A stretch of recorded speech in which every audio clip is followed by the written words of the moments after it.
സുഹൃത്തുക്കളെ, കേരള പ്രവാസി വെൽഫെയർ ഫണ്ടിലേക്ക് ഇങ്ങനെ രജിസ്റ്റർ ചെയ്യാമെന്ന് നോക്കാം. ഇതിൻ്റെ ഒഫീഷ്യൽ വെബ്സൈറ്റ് പ്രവാസി വെൽഫെയർ ഫണ്ട് .org എന്നുള്ളതാണ്. അതിൽ ഓപ്പൺ ചെയ്യുക. ലെഫ്റ്റ് സൈഡിലായി ഓൺലൈൻ രജിസ്ട്രേഷൻ എന്ന ഓപ്ഷൻ കാണാം. അതിൽ ക്ലിക്ക് ചെയ്യുക. ഇതിൽ നടപടിക്രമങ്ങൾ ഓൺലൈൻ രജിസ്ട്രേഷൻ എന്നിങ്ങനെ ലിങ്ക് കൊടുത്തിട്ടുണ്ട്. അതിൽ രണ്ടാമത്തെ ഓപ്ഷനായ ഓൺലൈൻ രജിസ്ട്രേഷൻ്റെ ലിങ്കിൽ ക്ലിക്ക് ചെയ്യുക. ഈ രജിസ്ട്രേഷൻ്റെ ആവശ്യത്തിനായിട്ട് പ്രവാസികളെ മൂന്നായിട്ട് തിരിച്ചിട്ടുണ്ട്. ഒന്ന്, നിലവിൽ വിദേശത്ത് ജോലി ചെയ്യുന്ന പ്രവാസി, അത് ഫോം 1A. പണ്ട് വിദേശത്ത് ജോലി ചെയ്ത് ഇപ്പോൾ കേരളത്തിൽ തിരിച്ചെത്തിയ പ്രവാസി, ഫോം 1B. ഇപ്പോൾ ഇന്ത്യയിൽ മറ്റ് സംസ്ഥാനത്ത് ജോലി ചെയ്യുന്ന പ്രവാസി, 2A. ഏതാണോ ഫോം നിങ്ങളുടേത് അത് നിങ്ങൾ സെലക്ട് ചെയ്യുക. പിന്നീട് ഡിസ്ട്രിക്റ്റ് സെലക്ട് ചെയ്യുക, താലൂക്ക് സെലക്ട് ചെയ്യുക, വില്ലേജ് സെലക്ട് ചെയ്യുക, ആപ്ലിക്കൻസ് നെയിം സെലക്ട് ചെയ്യുക. നിങ്ങളുടെ പാസ്പോർട്ടിൽ നിങ്ങളുടെ പേര് എങ്ങനെയാണോ അതുപോലെ തന്നെ അത് സെലക്ട് ചെയ്യുക. മെയിൽ ഓർ ഫീമെയിൽ സെലക്ട് ചെയ്യുക. Husband or fathers name select ചെയ്യുക. അതും പാസ്പോർട്ടിൽ എങ്ങനെയാണോ അതുപോലെ തന്നെ എൻ്റർ ചെയ്യുക. ഡേറ്റ് ഓഫ് ബർത്ത് ചോദിക്കുന്നുണ്ട്. അത് സൈഡിലുള്ള കലണ്ടർ ചിഹ്നത്തിൽ ക്ലിക്ക് ചെയ്ത് നിങ്ങൾക്ക് ഡേറ്റ് സെലക്ട് ചെയ്യാവുന്നതാണ്. പെർമനൻ്റ് അഡ്രസ് ഇൻ കേരള ചോദിക്കുന്നുണ്ട്. പോസ്റ്റ് ഓഫീസും പിൻകോഡും ചേർത്ത് കൊടുക്കാനാണ് പറയുന്നത്. അത് നിങ്ങളുടെ പാസ്പോർട്ടിൽ എങ്ങനെയാണോ അതുപോലെ തന്നെ ടൈപ്പ് ചെയ്യുക. ടെലിഫോൺ നമ്പർ, ആദ്യത്തെ ടെലിഫോൺ നമ്പർ നിങ്ങൾക്ക് വിദേശത്തെ നമ്പർ കൊടുക്കാവുന്നതാണ്. രണ്ടാമത്തെ മൊബൈൽ നമ്പർ ഇന്ത്യയിലെ ഒരു നമ്പറാണ് കൊടുക്കേണ്ടത്. കോണ്ടാക്റ്റ് ചെയ്യേണ്ട അഡ്രസ്സ് സെയിം ആണെങ്കിൽ, മുകളിൽ കൊടുത്ത അഡ്രസ്സ് തന്നെയാണെങ്കിൽ ആ ടിക്ക് ഇട്ട് താഴേക്ക് വരിക.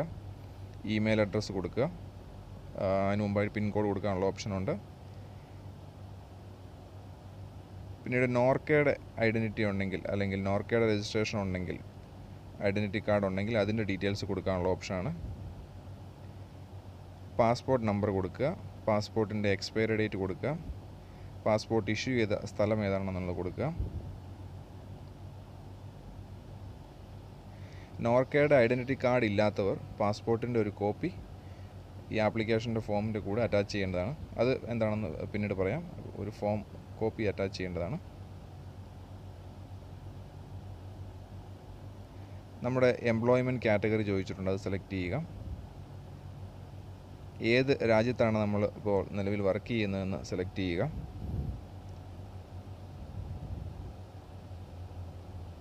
നമ്മൾക്ക് മറ്റു രാജ്യങ്ങളിൽ എവിടെയെങ്കിലും വർക്ക് എക്സ്പീരിയൻസ് ഉണ്ടെങ്കിൽ ആ ഡീറ്റെയിൽസ് കൊടുക്കാനുള്ള ഓപ്ഷനാണ് അവിടെ.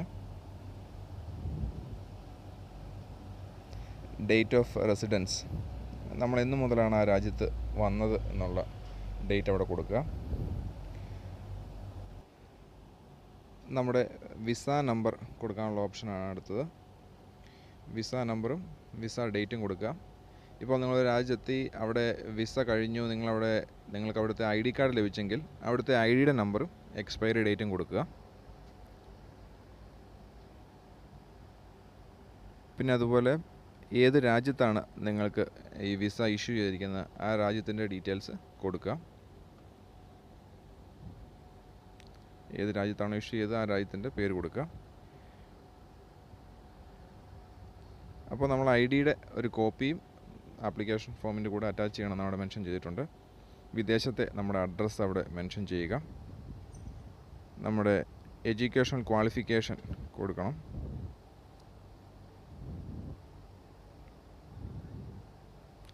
നമ്മുടെ റിലീജിയൻ, കാസ്റ്റ് കൊടുക്കാനുള്ള ഓപ്ഷനാണ് അവിടെ. നമ്മുടെ മാരിറ്റൽ സ്റ്റാറ്റസ് അവിടെ കൊടുക്കാം.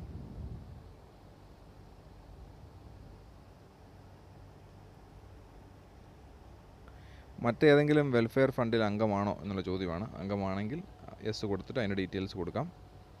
ഇല്ലെങ്കിൽ നോ, ഡിഫോൾട്ടായിട്ട് നോ ആണുള്ളത്. അതങ്ങനെ തന്നെ ഇട്ടാൽ മതി. ഇപ്പോൾ നിങ്ങൾ വിദേശത്ത് ജോലി ചെയ്യുന്ന ഡെപ്യൂട്ടേഷനിലോ നാട്ടിലുള്ള സെൻട്രൽ ഗവൺമെൻറ് അല്ലെങ്കിൽ സ്റ്റേറ്റ് ഗവൺമെൻറ് അല്ലെങ്കിൽ പബ്ലിക് സെക്ടർ ജോബിൽ നിന്ന് ലീവ് എടുത്തിട്ട് വന്ന് അവിടെ വിദേശത്ത് ജോലി ചെയ്യുകയാണെങ്കിൽ അത് യെസ് കൊടുത്തിട്ട് അതിൻ്റെ ഡീറ്റെയിൽസ് കൊടുക്കുക. അതുപോലെ മറ്റെന്തെങ്കിലും കമൻസ് കൊടുക്കാനുണ്ടെങ്കിൽ അത് എനി അതർ ഡീറ്റെയിൽസിൽ കൊടുക്കാവുന്നതാണ്. പിന്നീടുള്ളത് നോമിനി ഡീറ്റെയിൽസ് ആണ്. നോമിനിയുടെ പേര്, ഏജ്, റിലേഷൻ എന്നിവ കൊടുക്കുക. ഒന്നിൽ കൂടുതൽ നോമിനികളെ സജസ്റ്റ് ചെയ്യുന്നുണ്ടെങ്കിൽ ഐദർ നോമിനി എന്നുള്ളതിൽ യെസ് സെലക്ട് ചെയ്യുക. അതിനുശേഷം എത്ര % അവർക്ക് കിട്ടേണ്ടത് എന്നുള്ളത് അനുപാതം അവിടെ രേഖപ്പെടുത്തുക. ഒന്നിൽ കൂടുതൽ നോമിനികളുള്ള കേസിൽ മാത്രമേ അതിൻ്റെ ആവശ്യമുള്ളൂ.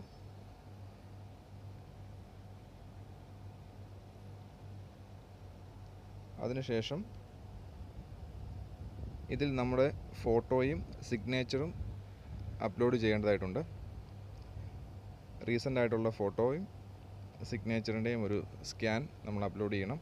അതിനവർ ചില കണ്ടീഷൻസ് പറയുന്നത് മാക്സിമം ഫയൽ സൈസ്, ഒരു ഫോട്ടോയുടെ അല്ലെങ്കിൽ ഒരു സിഗ്നേച്ചറിൻ്റെ ഒരു ഫയലിൻ്റെ സൈസ് മാക്സിമം 50 KB ആണ്.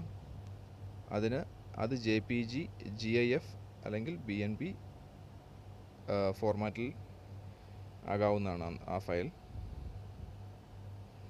അതിനുശേഷം സബ്മിറ്റ്, എല്ലാം പൂർത്തിയായ ശേഷം, എല്ലാം ഫില്ല് ചെയ്ത ശേഷം സബ്മിറ്റ് ബട്ടൺ പ്രസ് ചെയ്യുക. സബ്മിറ്റ് ബട്ടൺ പ്രസ് ചെയ്യുമ്പോൾ പേജിന് താഴെയായി ഇങ്ങനെ ഒരു ഓപ്ഷൻ കാണാം, സേവ് ഡേറ്റ ആൻഡ് പേ അല്ലെങ്കിൽ ചേഞ്ച് ഡേറ്റ.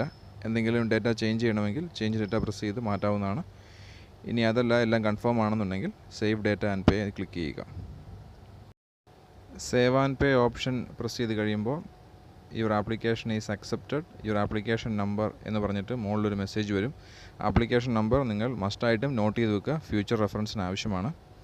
ഓക്കെ പ്രസ് ചെയ്ത് കഴിഞ്ഞാൽ ഓട്ടോമാറ്റിക്കായിട്ട് നമ്മൾ ഈ പേയ്മെൻറ്റ് ഗേറ്റ്വേയിലേക്ക് വരും. ഇവിടെ നമുക്ക് ക്രെഡിറ്റ് കാർഡ്, ഡെബിറ്റ് കാർഡ് വിത്ത് ATM പിൻ, ഇൻ്റർനെറ്റ് ബാങ്കിങ് മുതലായ ഓപ്ഷൻസ് വഴിയായിട്ട് പേയ്മെൻറ്റ് നടത്താവുന്നതാണ്. എമൗണ്ട് റൈറ്റ് സൈഡിൽ കാണിക്കുന്നുണ്ട്. 203 ഇന്ത്യൻ റുപ്പിയാണ് ഇതിൻ്റെ രജിസ്ട്രേഷൻ ഫീ.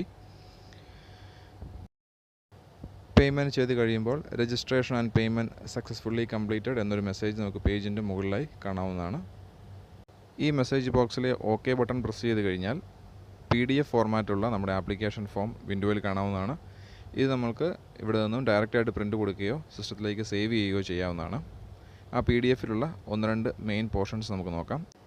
ഓൺലൈനിൽ സമർപ്പിച്ച അപേക്ഷ അനുബന്ധ രേഖകളോടുകൂടി പ്രവാസി ക്ഷേമ ബോർഡിൻ്റെ ബന്ധപ്പെട്ട ഓഫീസിലേക്ക് അയക്കേണ്ടതാണ്. അയക്കുന്ന hard copy online application verify ചെയ്തതിന് ശേഷം മാത്രമേ അംഗത്വം രജിസ്റ്റർ ചെയ്യപ്പെടുകയുള്ളൂ.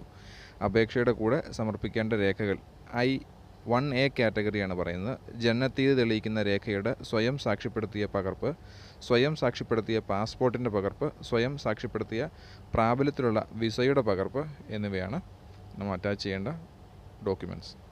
ജനനത്തീയതി അല്ലെങ്കിൽ വയസ്സ് തെളിയിക്കുവാൻ ജനന മരണ രജിസ്ട്രാറുടെ സാക്ഷ്യപത്രം, school certificate, passport, driving licence എന്നിവയിൽ ഏതെങ്കിലും ഒന്നിൻ്റെ സ്വയം സാക്ഷ്യപ്പെടുത്തിയ പകർപ്പ് മതിയാവുന്നതാണ്.